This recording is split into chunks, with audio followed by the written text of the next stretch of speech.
On a brutal winter night in Pinewood Valley, a 9-year-old scream shattered the mountain silence. "Please hurry. Help my grandpa." A haunted veteran and his combat K9 raced into the blizzard, following that desperate voice into the dark. They thought they were running toward a rescue, but they were walking into a trap set by a multi-million-dollar conspiracy. What happens when a hero arrives just moments too late? This isn't just a story of a crime, it's about the sacred promise made to a dying man and the lengths one veteran will go to protect the girl left behind. But as Mason would soon learn, Sam Hargrove wasn't killed for what he had. He was killed for what lay hidden beneath his feet. Before we get deep into the story, please let me know in the comments where you're watching from. Hit subscribe if you're hooked in and ready to enjoy this story, because tomorrow, I have another beautiful story to share with you and I don't want you to miss it for anything. Now let's get into the story. The Pinewood Valley blizzard was a wall of white, burying the tracks of Mason Reed's pickup. Beside him, Storm, a battle-scarred German shepherd, let out a low, guttural growl. His ears pinned back. He sensed a vibration in the air that Mason couldn't yet hear. Suddenly, a small figure stumbled from the treeline. It was Ava Hargrove, barefoot and blood-streaked, her thin jacket no match for the Colorado frost. "Please," she sobbed, clutching Mason's arm with freezing hands. "They're hurting Grandpa Sam. You have to come now."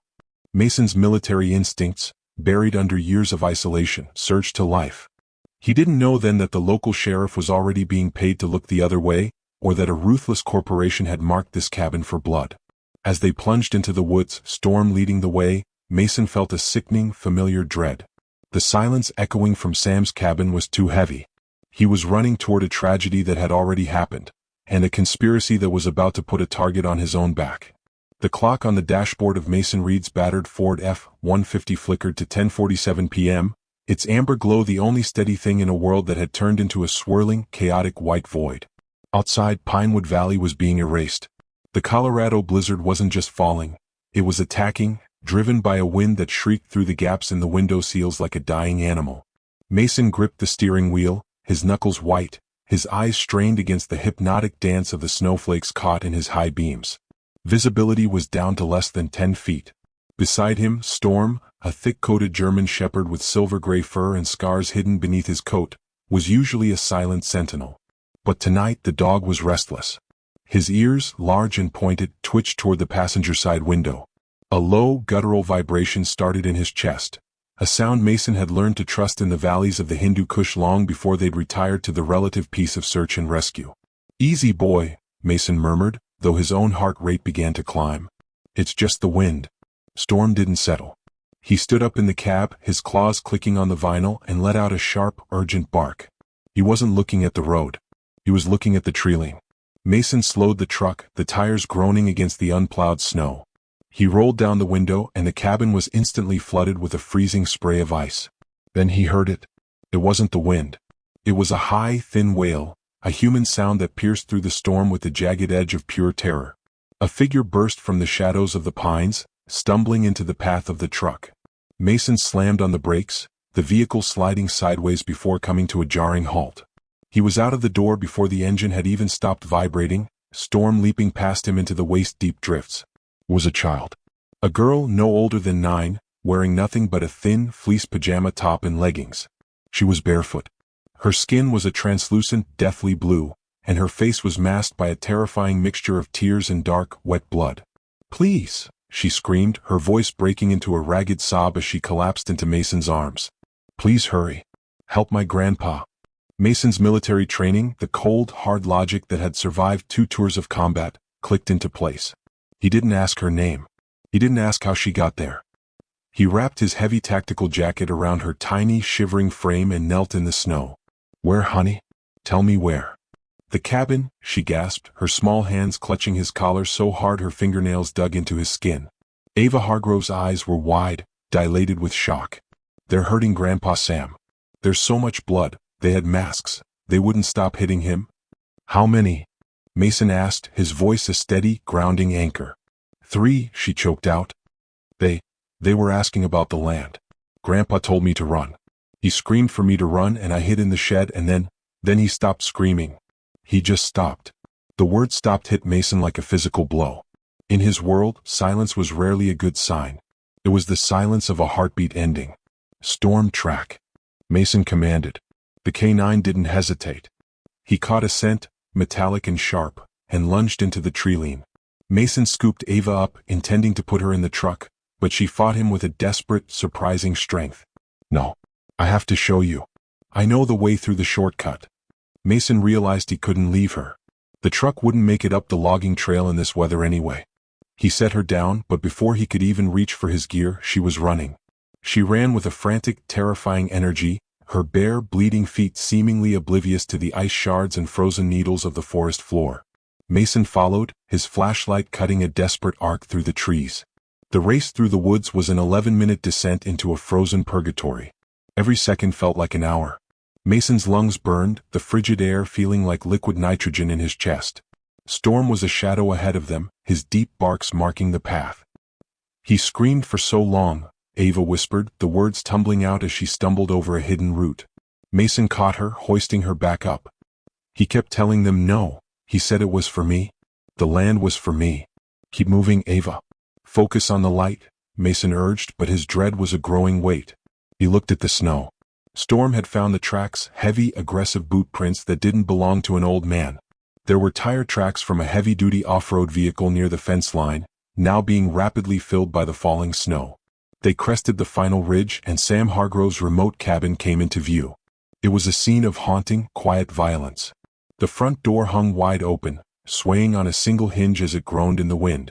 A lantern inside had been knocked over, spilling a pool of warm, flickering light across the porch, and across the dark, crimson spray that stained the threshold. "Grandpa!" Ava shrieked, breaking from Mason's side. "Ava, wait!"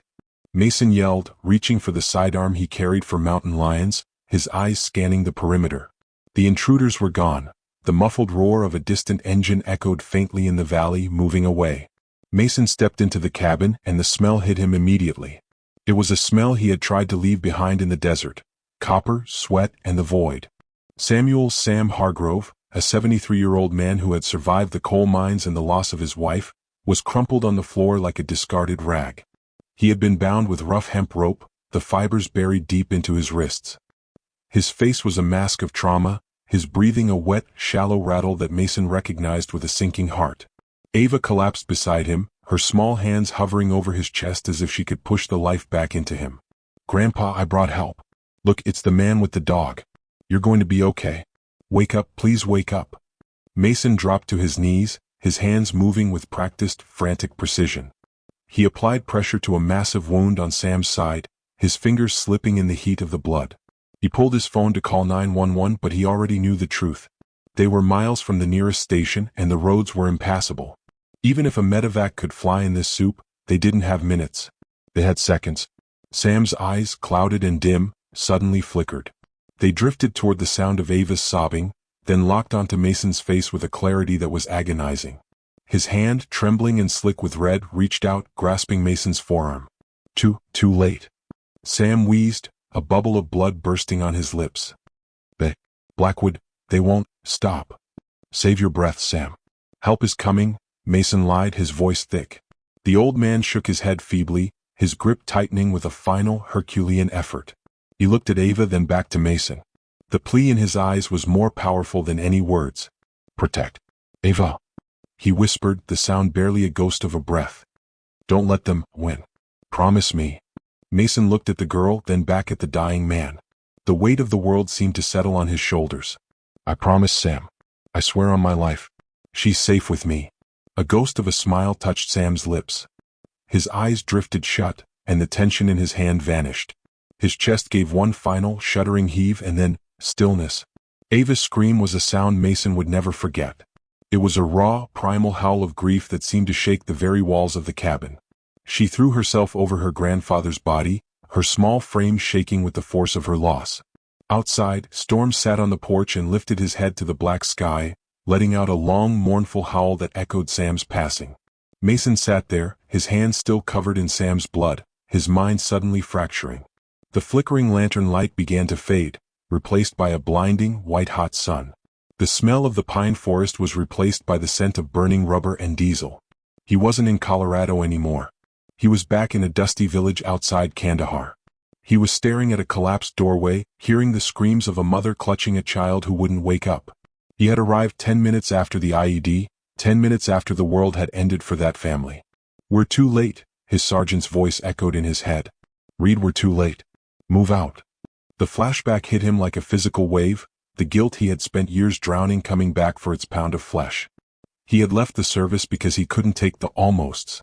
He had come to the mountains to save people, to be the one who arrived in time. But as he looked down at his blood-stained hands and the broken child in front of him, the crushing reality settled in. He had failed again. He was too late for Sam.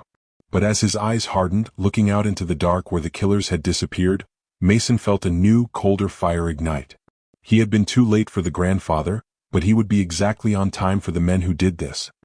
He reached out and pulled Ava into his lap, shielding her eyes from the man on the floor. "I've got you, Ava," he whispered, his voice as cold as the ice outside. "I've got you." The spinning red and blue lights of the emergency vehicles didn't bring hope. They only served to illuminate the tragedy in rhythmic, garish pulses against the falling snow. When the paramedics finally arrived, nearly 40 minutes after the last breath had left Sam Hargrove's body, their movements were heavy and clinical. There was no rush to the gurney, no frantic chest compressions. They confirmed what Mason already knew with a somber nod and a plastic sheet. Mason stood by the fireplace, his hands scrubbed raw with cold water but still feeling stained. Storm sat like a statue at his heel, his yellow eyes tracking every movement of the strangers in the room. In the corner, wrapped in a coarse wool blanket, Ava sat on a wooden bench, her eyes fixed on the spot where her grandfather had fallen. She wasn't crying anymore. She had entered the hollow, silent phase of shock where the soul retreats deep inside to survive. The heavy thud of boots on the porch announced the arrival of Sheriff Dale Morrison. He entered the cabin without knocking, shaking the snow from his wide-brimmed hat. Morrison was a man built like a cider barrel, with a face mapped by broken capillaries and a pair of eyes that always seemed to be looking for a reason to be offended. He didn't look at Ava. He didn't look at the body. He looked at Mason. "Hell of a mess, Reed," Morrison said, his voice a gravelly drawl. He walked to the center of the room, pulling a small notebook from his pocket and barely glancing at the blood-spattered floor. "Looks like those drifters we've been hearing about finally found a target. Wrong place, wrong time for old Sam." Mason's jaw tightened. This wasn't drifters, Dale. And it wasn't a random hit. Morrison paused, his pen hovering over the paper. He turned slowly, a condescending smirk tugging at the corner of his mouth. "Is that right? And I suppose you did a full forensic sweep before my deputies even got the tape up? You've been off the clock too long, Mason. You're a search and rescue volunteer, not a detective." "Nothing was stolen," Mason said, ignoring the jab. "The silver is in the cabinet. Sam's wallet is on the side table, untouched. They didn't come for his money. They came to hurt him. They were asking about the land, Dale." Ava heard them. At the mention of her name, Morrison finally turned his gaze toward the girl. He walked over to her, his shadow looming large over her small form. "That right, kid? You hear them talking about real estate while they were breaking into your house." Ava flinched, pulling the blanket tighter around her chin. She looked up at the sheriff, her eyes wide and glassy, but no words came out. "Leave her alone," Mason stepped between them, his voice dropping an octave. "She's 9 years old and she just watched the only family she has die. She's in no condition for an interrogation." Morrison's face flushed a deep, angry purple. "This is a crime scene, Reed. My crime scene. If she's a witness, I need a statement. Otherwise, this is just a robbery gone wrong and I've got a mountain of paperwork to file before sunrise." "Then file it as murder," Mason countered. "Because that's what it is." "I'll file it how I see it," Morrison snapped. He turned to a deputy standing by the door. "Seal it up. Get the body out of here and clear the scene. It's a blizzard, we aren't going to find any tracks now anyway. It's an open-end shut transient hit."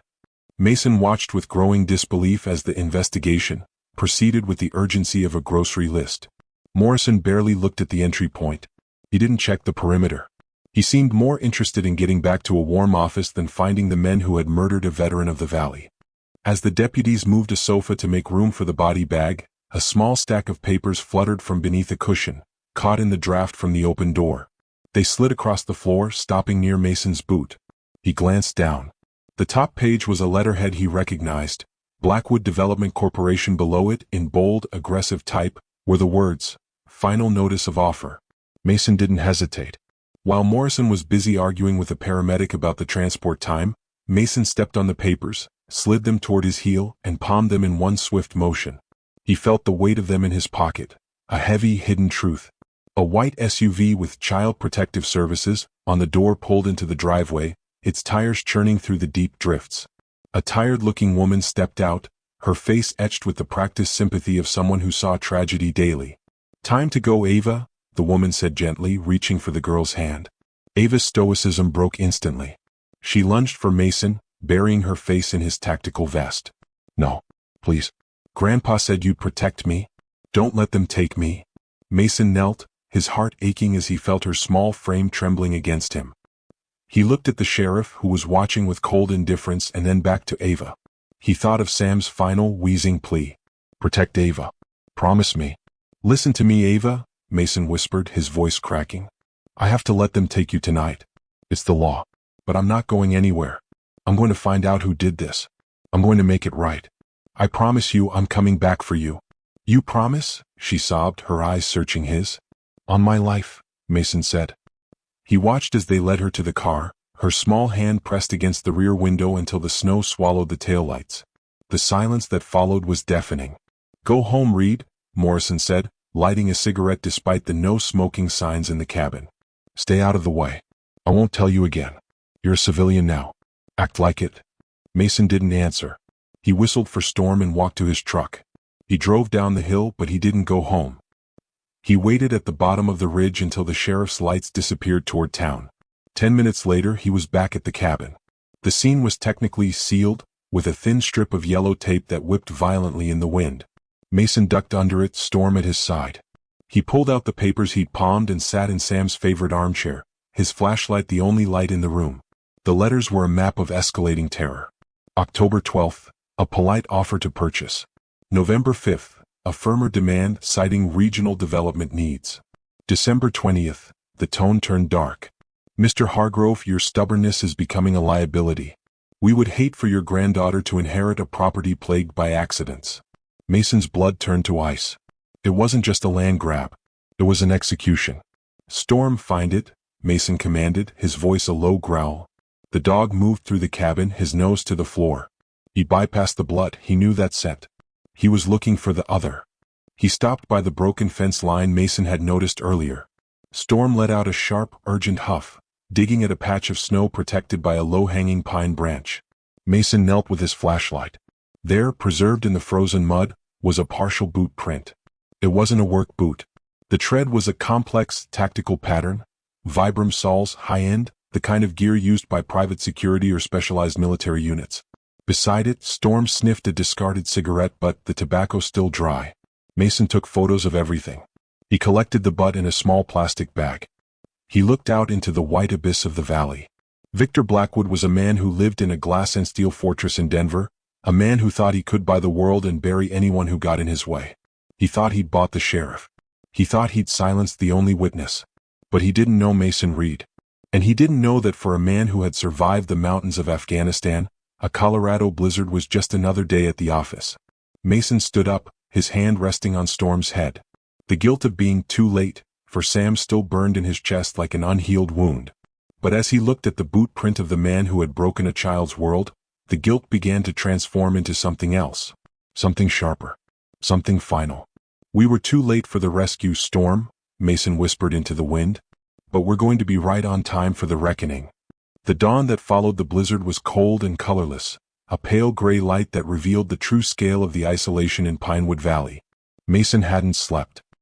He spent the early hours in his kitchen, the letters from Blackwood Development spread out on the table like a map of a battlefield. Storm lay across his feet, a heavy warm weight that kept the phantom chills of the night at bay. By 8 a.m., Mason was at the county records office. The air inside smelled of stale coffee and old paper. He spent 3 hours digging through property maps and geological surveys. What he found confirmed his darkest suspicions. A geological survey, completed just 6 weeks prior, had identified a massive lithium deposit stretching directly beneath the Hargrove property. Estimated value, $40 million. Sam wasn't just sitting on dirt, Mason whispered to himself, his finger tracing the red-lined boundary of the claim. He was sitting on a gold mine. The records showed that Blackwood Development had filed intent to acquire paperwork through the county clerk's office at 9:15 a.m. the morning after Sam died. They hadn't even waited for the body to get cold. Mason knew he couldn't go back to Morrison with this. The sheriff was a dead end, or worse, a sentinel for the killers. He needed an ally who lived outside the shadow of the local badge. He pulled out his phone and dialed a number he'd kept in his pocket for months but never had the heart to call. The Veteran Affairs Community Center was a drab brick building on the edge of town, a place for broken men and women to find a common language. Mason found Sarah Chen in the back corner of the cafeteria, a laptop open and a stack of folders threatening to spill over her tray. Sarah was 34, with sharp, intelligent eyes and a restless energy that made her look like she was constantly solving a puzzle in her head. A former military intelligence officer who had transitioned into investigative journalism, she had a reputation for being the kind of person who didn't just find the truth, she hunted it. "Mason Reed," she said, not looking up as he approached. "I haven't seen you at the support group in 3 months. I figured you'd finally found a way to outrun your ghosts." "The ghosts caught up, Sarah," Mason said, sliding into the seat opposite her. He didn't sugarcoat it. He told her about the scream in the woods, the race to the cabin, and Sam's final breath. When he reached the part about Sheriff Morrison's dismissiveness and the Blackwood letters, Sarah finally closed her laptop. "Blackwood Development," she said, her voice dropping. "I've been tracking Victor Blackwood for a year. He's a corporate shark with the soul of a mercenary." She pulled a thick folder from her bag and slid it across the table. Inside were news clippings and police reports from across the state. "Sam Hargrove isn't the first, Mason," she said, pointing to a photo of a charred farmhouse. "Meet Elias Thorne. Died in a house fire 2 years ago. Owned 40 acres in the path of a Blackwood pipeline. Then there's Martha Vance, ruled a drowning accident in her own bathtub. She owned the water rights Blackwood needed for a fracking site." "All ruled accidents?" Mason asked, his hand tightening into a fist. "Every single one," Sarah replied.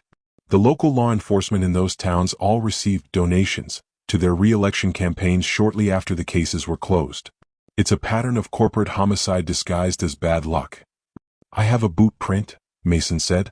"Tactical tread. And a cigarette butt. I need a lab that isn't connected to the county." Sarah leaned in, her eyes gleaming with a fierce, cold light. "I can get you a private forensic tech in Denver. But Mason, you have to understand who you're dealing with. Victor Blackwood doesn't just hire thugs. He hires contractors. Former special forces, private security, men who know how to make a murder look like a mistake." "I know the type," Mason said. "I used to lead them." Later that afternoon, Mason drove to the emergency foster home where Ava was being held.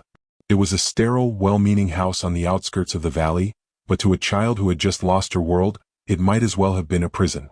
When he entered the small visiting room, Ava was sitting by the window, staring at the snow. She looked even smaller than she had the night before. Storm walked straight to her, resting his large, heavy head on her lap. For the first time in 24 hours, the tension in her shoulders broke, and her small hand buried itself in the dog's thick fur. "I brought your boots," Mason said gently, placing a pair of sturdy hikers on the floor. "And Storm missed you." Ava didn't look up, her voice a tiny, hollow rasp. "The sheriff said Grandpa was old. He said old people have accidents." Mason knelt in front of her, forcing her to look him in the eye. "Your grandpa didn't have an accident, Ava, and I'm not going to let them say he did. But I need your help. I need you to tell me exactly what you saw." Ava shivered, her eyes darting toward the door as if the masked men might burst through at any moment. "There were 3 of them," she whispered. "One of them, he had a scar on his neck, like a lightning bolt, and a silver ring with a black stone. He was the one who kept telling the others to hurry up before the boss gets impatient." "Did they say a name?" Ava nodded slowly. "They said Victor. They said, Victor wants this done tonight. No more talking." Mason felt the confirmation like a jolt of electricity. Victor. It was the direct link Sarah had been looking for. "You were so brave, Ava," Mason said, squeezing her hand. "You're the reason we're going to catch them." As he stood to leave, Ava grabbed his sleeve. "Don't leave me here, Mason. Please. They're going to come for me next.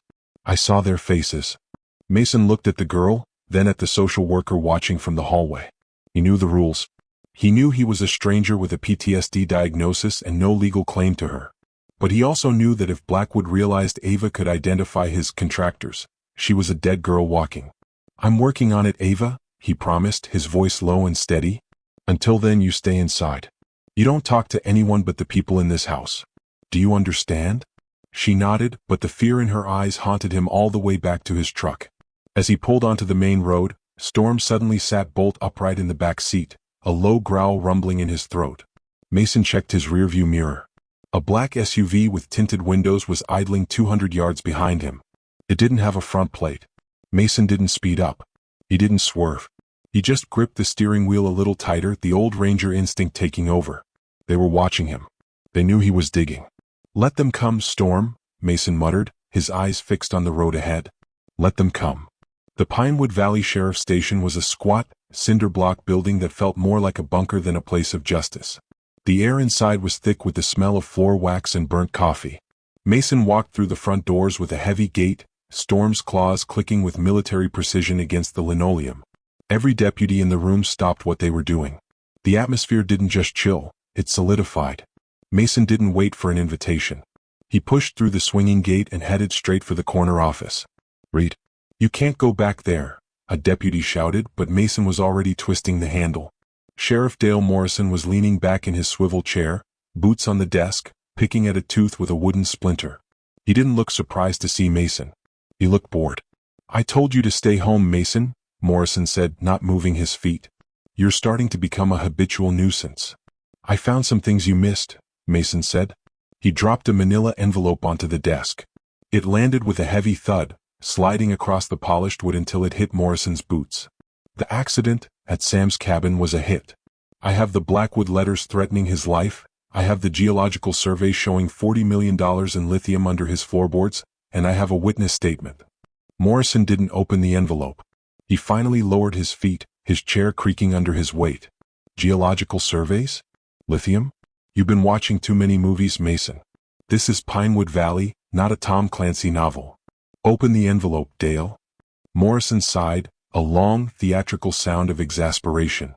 He pulled out the photos of the tactical boot print and the letters from Blackwood Development. He flicked through them like they were junk mail. "Threatening letters?" Morrison scoffed. "These are standard business negotiations. Aggressive, sure, but not illegal. And this print? It's a boot, Mason. Half the hunters in this county wear tactical gear." "Not that tread," Mason countered, his voice dangerously low. "That's a custom Vibram sole used by private security firms." And Ava heard them. She heard them name Victor Blackwood. She saw a man with a lightning bolt scar on his neck. Morrison's expression shifted. It wasn't fear, it was a hardening of the eyes, a shuddering of any remaining pretense of being a peace officer. He stood up, leaning over the desk until he was inches from Mason's face. "Listen to me very carefully," Morrison whispered. "You're a man with a documented history of PTSD. You're talking about corporate conspiracies and high-level hits because you can't handle the fact that you weren't fast enough to save an old man from a couple of junkies. You bring this up again and I'll have you committed for a psych evaluation so fast your head will spin." "You're protecting them," Mason said, the realization settling in with a cold, sickening weight. "How much, Dale? How much is a man's life worth to you? 10,000? 20? Morrison didn't blink. He reached out and grabbed the manila envelope, walking over to the industrial shredder in the corner of the office. "What evidence?" Morrison asked. He fed the photos and the letters into the machine. The mechanical growl of the blades filled the room, turning Mason's hard-won proof into thin ribbons of meaningless confetti. "That's evidence tampering," Mason growled, his hand moving instinctively toward the empty space where his sidearm used to be. Storm let out a low, menacing rumble, his hackles rising. "That's trash disposal," Morrison corrected. "Now, get out of my station before I arrest you for obstruction and trespassing. And stay away from that girl. She's ward of the state now. If I hear you've been whispering conspiracy theories in her ear, I'll charge you with witness tampering." Mason stood his ground for a heartbeat, his pulse thundering in his ears. The urge to vault over the desk and wrap his hands around Morrison's throat was a physical ache. But he saw the two deputies hovering by the door, their hands resting on their holsters. This was a trap. If he swung, he was dead or in a cell, and Ava would be left entirely alone. He whistled for Storm. "We're leaving." "Smartest thing you've said all day," Morrison called out as Mason walked away. Mason sat in his truck in the parking lot, his breath hitching in the cold air. His hands were shaking, not from fear but from the raw, unadulterated rage of a man who had fought for a country that let people like Morrison wear the badge. "He's in deep, Storm," Mason muttered. He pulled his phone and called Sarah Chin. "He shredded it," Mason said as soon as she picked up. "He didn't even pretend to look at it. He threatened to commit me if I kept talking. I expected as much. Sarah's voice was calm, clipped. I just ran a background check on Morrison's personal finances. He's been making cash deposits into an offshore account for 18 months. Always just under the reporting threshold. He's not just a lazy cop, Mason. He's an employee. What's our move? We need a bigger hammer, Sarah said. I've got a lead on a former Blackwood employee named James Porter. He was a logistics coordinator who walked away 6 months ago with a nervous breakdown. I think he knows where the bodies are buried. But Mason, I'm being followed. A black SUV. They're not even trying to be subtle about it. Get to my place, Mason said, starting the engine. Now, I'll meet you there. As Mason pulled out of the station lot, he saw Morrison standing at the window of his office, his silhouette framed by the flickering fluorescent lights. The sheriff was holding a phone to his ear, his eyes locked on Mason's truck until it disappeared around the corner. The cover-up wasn't just a wall, it was a cage. And as the sun began to set over the jagged peaks of the valley, Mason realized the too late feeling was back. But this time, it wasn't about the murder that had already happened. It was about the one they were planning next. The rendezvous point was a derelict bait and tackle shop 30 miles outside Pinewood Valley, a place where the wood was rotted gray and the only sign of life was the mournful creak of a rusted sign swaying in the wind. Mason arrived 20 minutes early, parking his truck behind a stand of skeletal aspens. He didn't kill the engine immediately. He sat, watching the road through his side mirror, his hand resting on the hilt of a combat knife tucked into his center console. Storm was on high alert, his nose pressed against the window gasket. He didn't like the silence of this place. I know, buddy, Mason whispered. It feels like an ambush. A silver sedan pulled into the lot 5 minutes later. Sarah Chin stepped out, her movements jagged with adrenaline. She didn't wait for Mason to greet her. She scanned the horizon, her eyes narrowed against the glare of the snow. He's inside, she said as Mason approached. He's terrified, Mason. If a car backfires, he's going to bolt. Let's make it quick then. Inside, the shop smelled of mothballs and wet cedar. A man sat at a dust-covered counter, huddled in an oversized parka that seemed to swallow his thin frame. James Porter looked like a man who hadn't slept since the previous decade. His eyes were bloodshot, and his hands trembled so violently he had to lace his fingers together to keep them still. You the soldier? Porter rasped, his voice cracking. Mason Reed, Mason said, sitting on a crate opposite him. Sarah says you worked logistics for Blackwood. She says you saw the contractors. Porter let out a jagged, humorless laugh. Logistics. That's the corporate term for it. I was the guy who scheduled the deliveries. Only we weren't delivering packages. We were delivering messages. And when the messages didn't work, I was the one who cleared the schedule for the cleaners. The men who killed Sam Hargrove, Mason prompted. Porter flinched at the name. Hargrove was a priority one. Victor personally flagged that property. He told me, James, this old miner is standing on $40 million of my future. Clear the obstacle. Did he use those words? Clear the obstacle? Sarah asked, her pen flying across her notebook. He used worse, Porter whispered, leaning in. He has a system. He identifies land with mineral or water rights. He makes an offer, lowball, offensive. When they refuse, he sends the first wave. Vandalism. Threats. Poison livestock. Most people break then. But the ones who don't, the stubborn ones like Sam. Porter pulled a crumpled envelope from his jacket. I took these before I left. Internal memos. They're euphemisms mostly. Contractor services. Final acquisition protocols. But look at the dates. Every time a protocol was completed, a property owner turned up dead 48 hours later. Mason leafed through the papers. It was a ledger of death. He saw Sam Hargrove's name at the bottom of the last page. Beside it was a handwritten notation. January 27th, Protocol Alpha. Assigned, Miller. Who's Miller? Mason asked. The leader of the contractors, Porter said, his voice dropping to a ghost of a sound. XPMC. A psychopath with a lightning bolt scarred into his neck.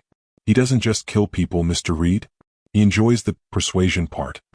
He's the one who stayed behind to make sure Sam felt every bit of that acquisition. Mason's blood surged, a hot rhythmic thrumming in his ears. The man with the scar. Ava's description hadn't been a trick of the light. It was the face of a monster. I can't testify, Porter suddenly stood up, his eyes darting to the window. If Victor finds out I talked to you, I'm a dead man. I shouldn't have come.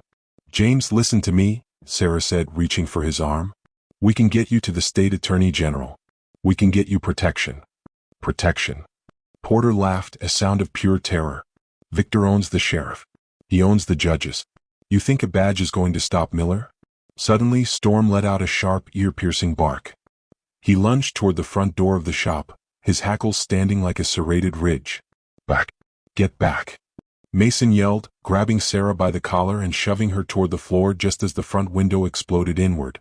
The sound of the high-caliber round was deafening in the small space. Shards of glass rained down like diamonds. Mason drew his sidearm, a Glock 19 he'd retrieved from his safe that morning, and returned fire toward the tree line across the road. Porter. Get to the back. Mason shouted. But Porter was frozen. He stood in the center of the room, staring at the shattered window in a trance of pure shock. Storm, protect. The German shepherd didn't hesitate.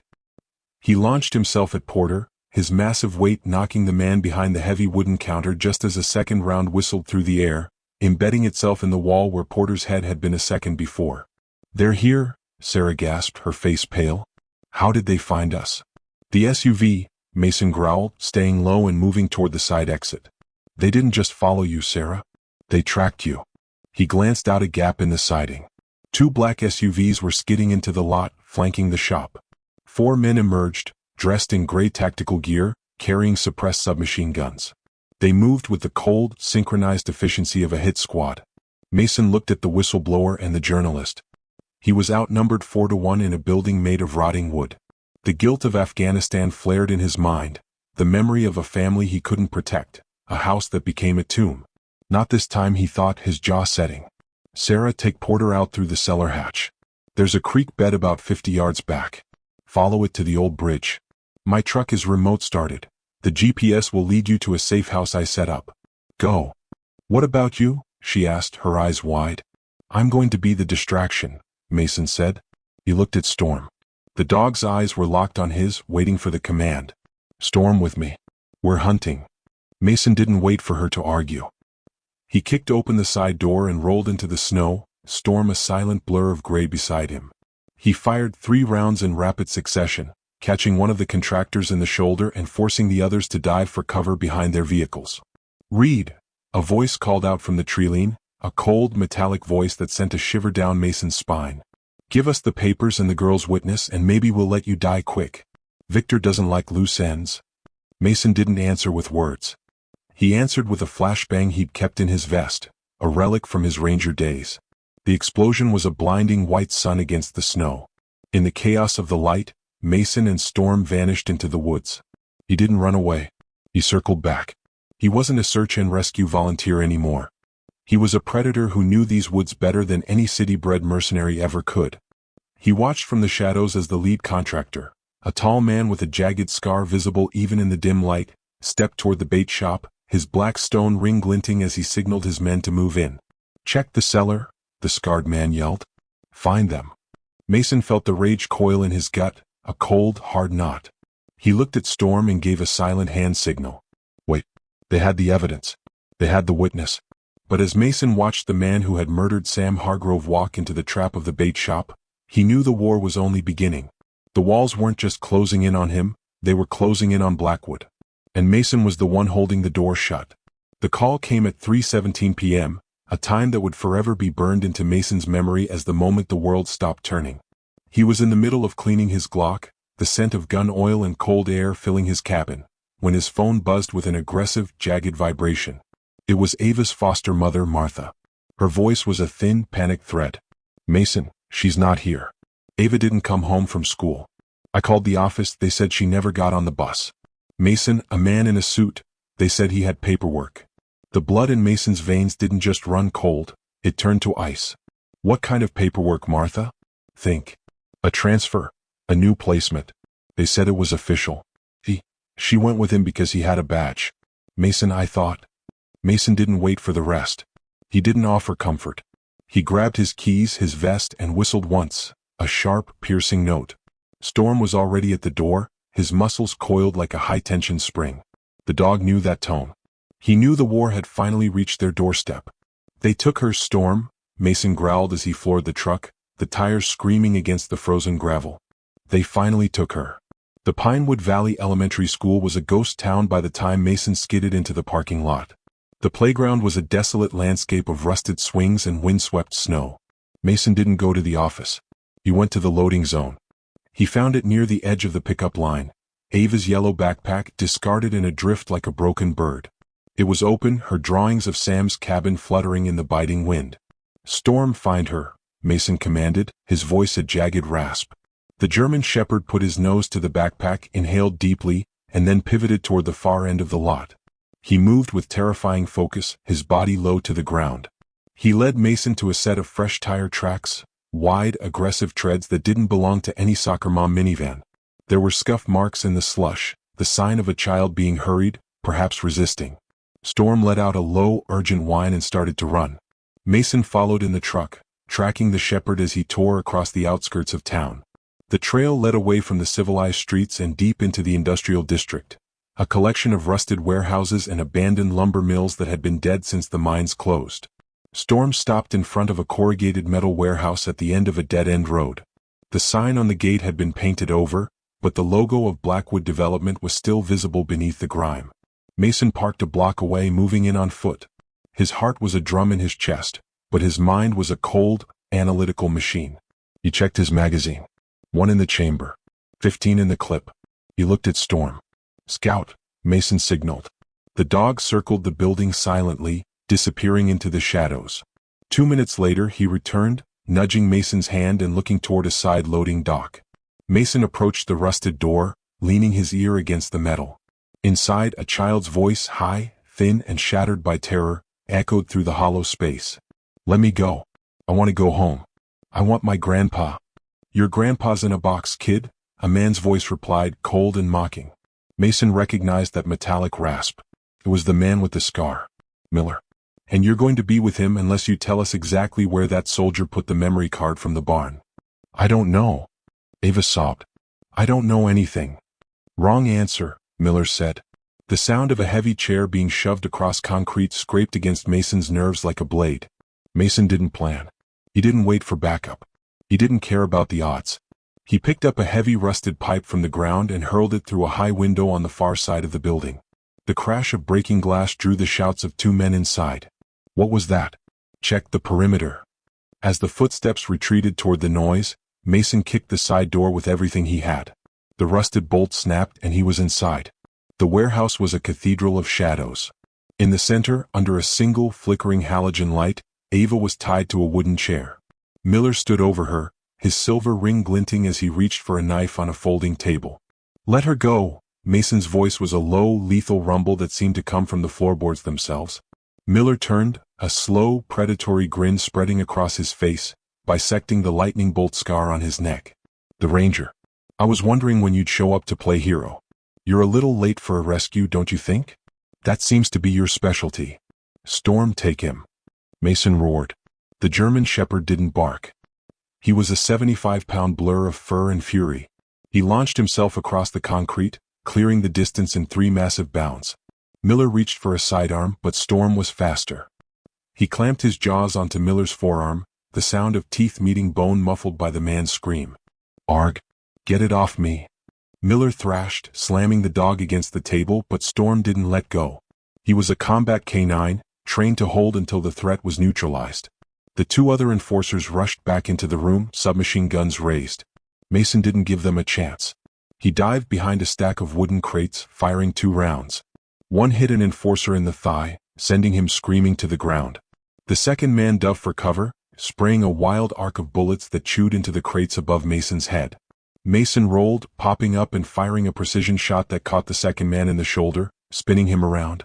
But Miller had managed to draw a small backup piece with his left hand. He jammed the barrel against Ava's temple. "Call him off." Miller shrieked, his face contorted in pain as Storm continued to tear at his right arm. "Call the dog off or the kid's brains are on the floor." Mason froze. His weapon was leveled at Miller's chest, but the angle was too risky. One tremor, one stray bullet, and Ava was gone. "Storm out," Mason commanded, his voice trembling with the effort of control. The dog released the arm and backed away, his chest heaving, his eyes never leaving Miller. He stood between Mason and the chair, a low, continuous growl vibrating through the room. "Smart man," Miller gasped, clutching his mangled arm. Blood soaked through his tactical jacket. Now drop the gun, Reed. Drop it or she dies. Mason saw Ava's eyes. They were fixed on him, filled with a desperate, silent hope. She wasn't crying anymore. She was watching him, trusting him. I was too late for Sam, Mason thought. But I am here now. You're not going to kill her, Miller, Mason said, his voice dropping to a whisper. Because if you do, you lose your only leverage. And then there's nothing stopping me from doing to you what Storm just did to your arm. I'll take my chances, Miller sneered, his finger tightening on the trigger. Suddenly Storm moved. He didn't attack Miller. He barked, a sharp, deafening explosion of sound that echoed through the hollow warehouse. In that split second of distraction, Ava did something Sam would have been proud of. She leaned forward and bit Miller's leg with every ounce of strength she had. Miller hissed in pain, his aim wavering for a fraction of a second. It was all Mason needed. He didn't fire his gun. He lunged. He covered the distance in a blur of movement, his fist connecting with Miller's jaw in a blow that carried the weight of Sam's death and Ava's tears. Miller's head snapped back. Mason grabbed the man's wrist, twisting it until the gun clattered to the floor. He followed up with a knee to the ribs, a sharp crack signaling the end of the fight. Mason didn't stop until Miller was face down on the concrete, his hands zip-tied behind his back with the plastic cuffs Mason carried in his vest. He turned to Ava, his hands shaking as he sliced through the ropes holding her to the chair. I've got you, he whispered, pulling her into a crushing hug. I've got you, honey. I'm so sorry. I'm so sorry I wasn't there. Ava clung to him, her face buried in his chest. You came, she sobbed. You stayed on time, Mason. You stayed on time. Storm walked over, his tail giving a single, slow wag. He pressed his head against Ava's side, and for the first time since the night in the blizzard, the girl let out a small, shaky breath that wasn't a sob. Mason looked at the three men groaning on the floor. He pulled his phone and dialed, not the local sheriff, but the direct line Sarah had given him for the state attorney general's task force. This is Mason Reed, he said, his eyes locked on the man with the scar. I have 3 of Blackwood's contractors in custody. Attempted kidnapping. Attempted murder. And I have the witness who can put Victor Blackwood in a cage for the rest of his life. He looked at Ava. She was safe. He had kept the promise. The battle for Pinewood Valley wasn't over, but as the sirens began to wail in the distance, Mason knew the tide had turned. He wasn't the man who arrived too late anymore. He was the man who stood his ground. The fallout from the warehouse was not a quiet affair. By the time the sun crested the jagged peaks of the Rockies the following morning, the industrial district of Pinewood Valley looked like a military staging ground. This time, the cruisers weren't emblazoned with the local sheriff's star. They bore the gold and blue of the state police and the black and white of the FBI. Mason sat on the tailgate of his truck, a heavy blanket draped over his shoulders, watching the federal agents haul crates of evidence out of the Blackwood-owned warehouse. Sarah Chin stood beside him, her phone pressed to her ear, her face illuminated by the blue strobe lights. The state attorney general is fast-tracking the warrants, she said, pocketing her phone. The kidnapping attempt changed everything, Mason. It moved this from a local property dispute to a federal RICO case. They're treating Blackwood Development like a cartel. It is a cartel, Mason said, his voice sandpaper rough. He looked over at a nearby ambulance where Ava was being checked by a medic. She was holding a cup of hot chocolate with both hands, Storm sitting firmly on her feet. They just trade in land and lithium instead of white powder. The investigation moved with a speed that left the local authorities reeling. Within 48 hours, the FBI had raided Blackwood Development's headquarters in Denver. They didn't just find files. They found a black room containing encrypted servers that detailed every acquisition Victor Blackwood had orchestrated over the last decade. In a high-security office in the state capitol, Mason and Sarah sat across from Assistant Attorney General Elena Vance. She was a woman who looked like she was made of iron and law books. We found the wire transfers, Vance said, sliding a ledger across the desk. Victor Blackwood wasn't just paying Sheriff Morrison to look the other way. He was paying him a retainer. $9,500 every 8 weeks, deposited into a shell company registered in the Cayman Islands. Morrison was practically on the Blackwood payroll. What about the men from the warehouse? Mason asked. Miller is talking, Vance replied, a grim smile touching her lips. He's a mercenary at heart. Once he realized he was facing 4 counts of first-degree murder and federal kidnapping charges, he started looking for a deal. He's confirmed that Victor Blackwood personally signed off on the Hargrove Protocol. We have the digital signature, the timestamp, and the motive. She paused, looking at Mason with a new level of respect. You did more than save that girl, Mr. Reed. You broke the back of a criminal empire that's been bleeding the state dry for years. The arrest of Victor Blackwood was televised, a rare moment of public reckoning that brought Pinewood Valley to a standstill. The man who had acted as the Shadow King of the mountains was led out of his billion-dollar penthouse in handcuffs. He looked smaller in the daylight, his expensive suit rumpled, his face a mask of arrogant disbelief. "This is a mistake," he shouted at the cameras, his voice cracking. "I've brought thousands of jobs to this state. You can't do this." "Tell that to Sam Hargrove," Mason muttered, watching the screen in a local diner. Simultaneously, the state police descended on the Pinewood Valley Sheriff's Station. They didn't come for a meeting. They came with a warrant for Dale Morrison's arrest. The sheriff tried to bluster his way out of it, claiming he was being targeted by political enemies, but when they produced the bank records and Miller's signed confession, the color drained from his face. He was stripped of his badge and led out of his own station in front of the deputies he had corrupted. The cage was finally closed. While the legal walls closed in on Blackwood, Mason faced a different kind of battle. He was standing in a family court chambers 2 weeks later, his hands clasped behind his back, facing a judge who held Ava's future in a manila folder. "Mr. Reed," the judge said, peering over her spectacles. "Your record is complicated. You have a history of trauma, you've been involved in multiple violent altercations in the last month, and you have no legal relation to Ava Hargrove." "I made a promise, Your Honor," Mason said, his voice steady. "To her grandfather. He asked me to protect her with his last breath. And I've spent every second since then doing exactly that. The state's recommendation is foster care until a permanent relative can be found," the court-appointed lawyer argued. "There are no relatives." Sarah Chin stepped forward from the gallery. "I've done the research. Sam was the last. If you put her in the system, you're handing her a different kind of sentence. Mason Reed saved her life. He's the only stable thing she has left." The judge looked at Ava, who was sitting in the front row. The girl stood up, her voice small but unwavering. "He stayed on time, Judge. Everyone else was too late, but Mason stayed. I want to stay with him." And Storm. The silence in the room was heavy. The judge looked at the photos from the warehouse, then back to Mason.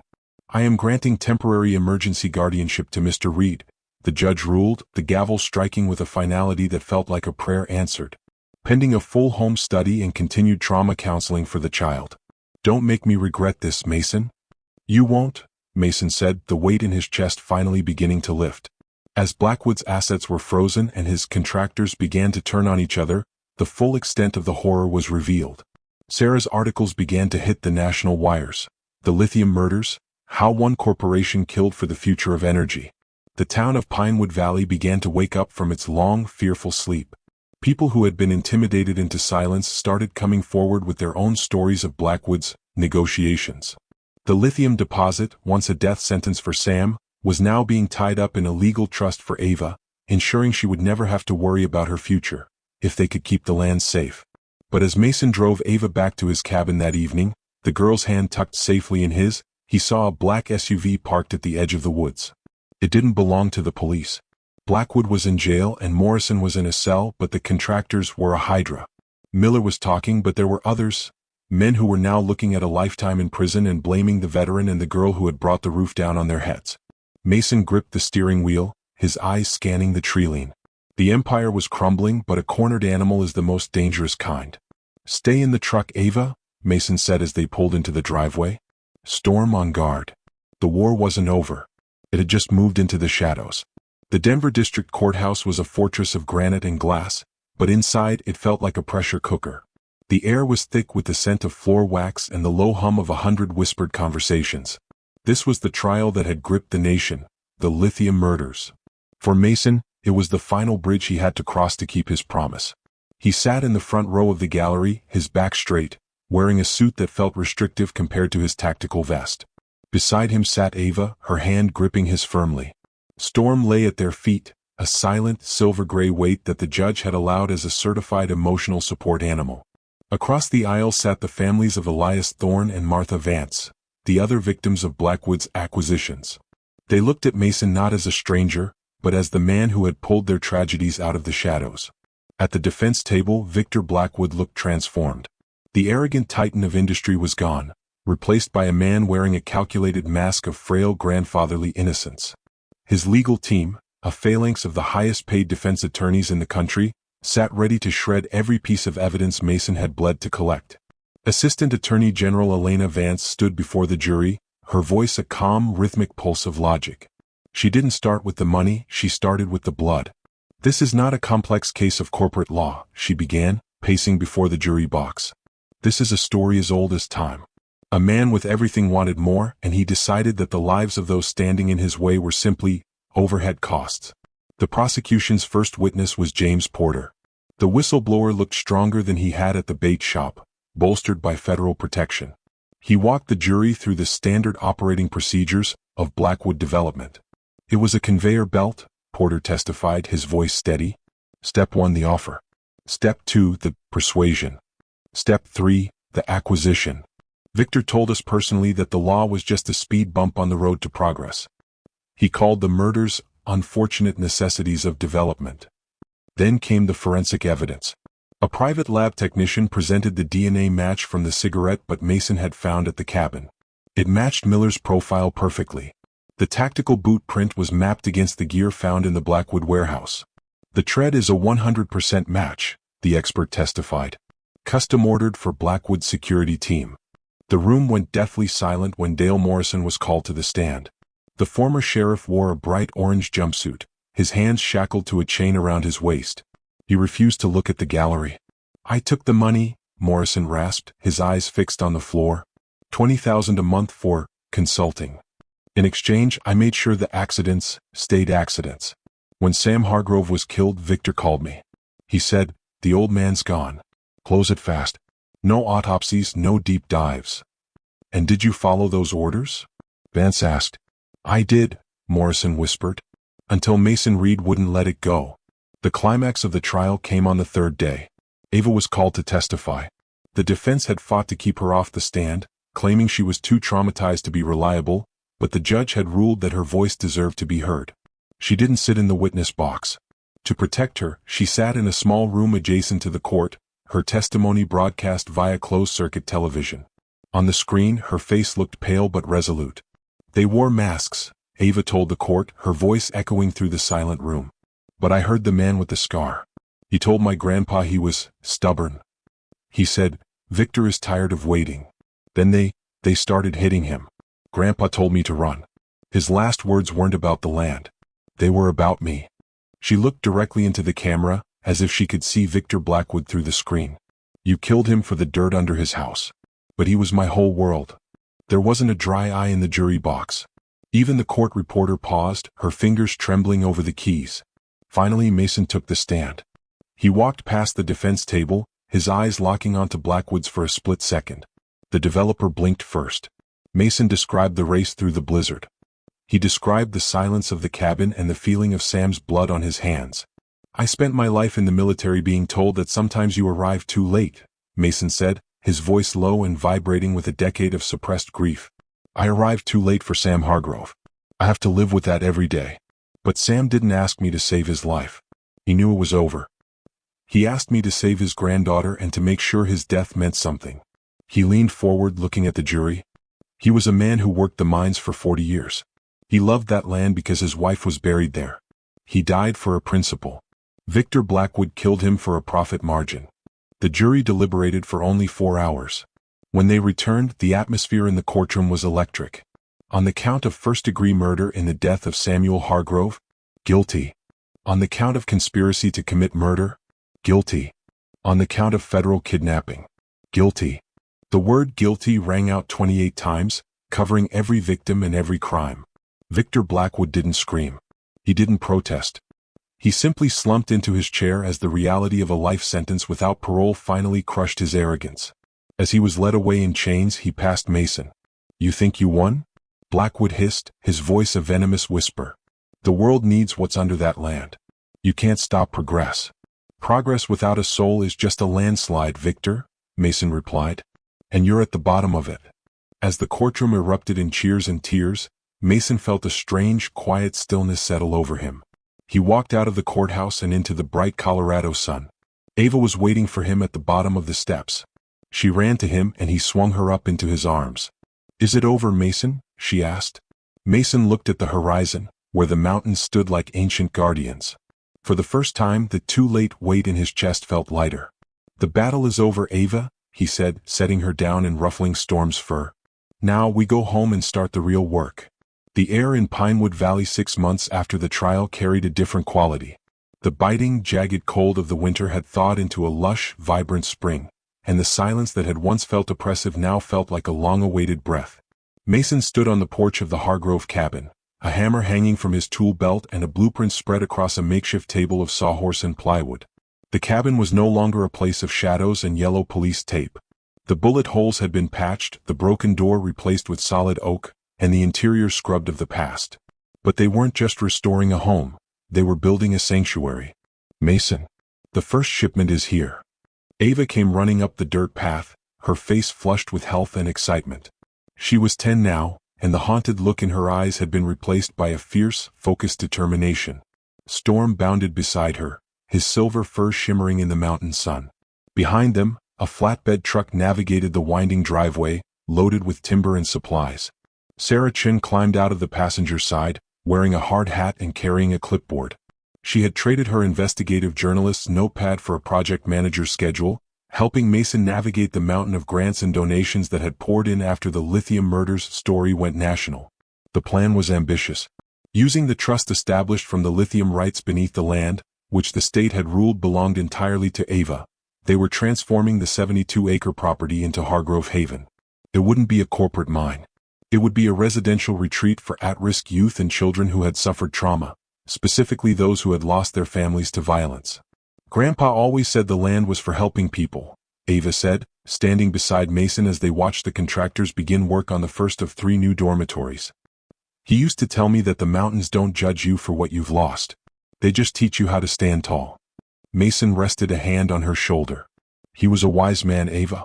And he'd be proud to see what you're doing with it." The project became a community effort. Veterans from Mason's old support group arrived to help with the construction, finding their own healing in the physical labor of building something that mattered. Local residents who had once lived in fear of Blackwood brought home-cooked meals and volunteered as mentors. The town of Pinewood Valley was purging the poison of the Morrison years, one brick at a time. On a clear Saturday in September, a crowd of hundreds gathered in the meadow below the cabin. The scent of pine and wild clover was thick in the air. At the center of the meadow stood a monument, a simple, massive slab of Colorado granite. On its face, a bronze plaque bore the image of an old miner and a young girl, their hands clasped. Sam, Hargrove Haven, where courage protects the vulnerable. I wasn't too late to save the future. Mason stood before the crowd, Storm sitting at his side in a service vest. He didn't look like the isolated, broken veteran who had been driving through a blizzard a year ago. He looked like a man who had finally found his North Star. "A year ago, I made a promise to a man I barely knew," Mason said, his voice carrying clearly across the valley. "I spent a long time thinking I had failed that promise because I didn't get here in time to save his life. But Sam Hargrove knew something I didn't. He knew that justice isn't just about punishing the bad men. It's about what we do for the survivors after the bad men are gone." He looked at the row of 8 children sitting in the front, the first graduates of the Haven Summer Pilot Program. They were kids who had come in silent and broken, and were now laughing and whispering to one another. "We can't change the past," Mason continued. "We can't undo the tragedies that brought us here. But we can ensure that no child in this valley ever has to run through a blizzard alone. This land is a fortress now, and we are its guardians." That evening, after the crowds had gone and the sun had dipped behind the peaks, painting the sky in bruises of purple and gold, Mason and Ava walked up to the ridge overlooking the property. They sat on a fallen log, Storm resting his head on Ava's knee. Below them, the lights of the new dormitories flickered on, and the sound of children's laughter drifted up on the evening breeze. "Do you think he knows?" Ava asked softly, looking up at the stars. "I think he's the one who turned the lights on, Ava," Mason said. Ava leaned her head against Mason's arm. "You saved me, Mason. Not just from the men in the warehouse. You saved me from being alone." Mason felt a familiar prickle behind his eyes. The too late ghost that had haunted his dreams for a decade, the family in Afghanistan, the missed opportunities, the silence after the screams, felt distant now. It was a scar, not an open wound. He realized then that Sam's final words hadn't just been a request to protect Ava. They had been a gift to Mason. Sam had given him a reason to stop running. He had given him a daughter, a purpose, and a home. "He saved me too, honey," Mason whispered. Storm gave a low, contented huff and closed his eyes. The veteran, the child, and the K9 sat together in the deepening dark, a chosen family forged in the fire of a Colorado winter. They were no longer victims of a tragedy or survivors of a crime. They were the architects of a legacy. As the first snow of the new season began to fall, gentle, soft flakes that didn't sting, Mason Reed finally closed his eyes and breathed. He wasn't too late. He was exactly where he was meant to be. Mason made a promise to a dying man so that a little girl wouldn't have to face the darkness alone. Today there are thousands of Avas out there, children waiting for someone to arrive on time. Don't let their stories go unheard. By subscribing, you ensure these stories of justice reach the people who need them most. Like this video to honor Sam's sacrifice and comment, "I'm on time," below to show that you stand with the protectors. Don't walk away and leave the silence to win. Join us.